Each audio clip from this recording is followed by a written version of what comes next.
अस्सलाम वालेकुम दोस्तों, जैसा कि आप सब जानते हैं कि कल रात से सोशल मीडिया पर ये वीडियो वायरल हो रही है कि करीना कपूर मर चुकी हैं। तो हमने भी इसके बारे में सर्च किया कि पता करें कि आया कि ये ख़बर सच है कि झूठ है।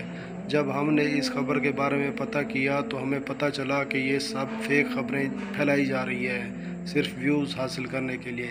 तो लिहाजा हम आपको बताते चलें कि करीना कपूर बिल्कुल ठीक ठाक हैं और उन्हें कुछ भी नहीं हुआ है और वो अपनी अगली फ़िल्म की शूटिंग के लिए कहीं गई हुई है फ़िलहाल, और वो बिल्कुल ठीक ठाक हैं। तो लिहाजा हम ये कहना चाहते हैं कि मेहरबानी करके फेक न्यूज़ को ज़्यादा मत फैलाएं।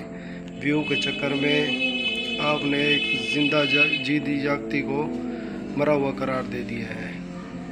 सोशल मीडिया पर ये हालात चल रहे हैं।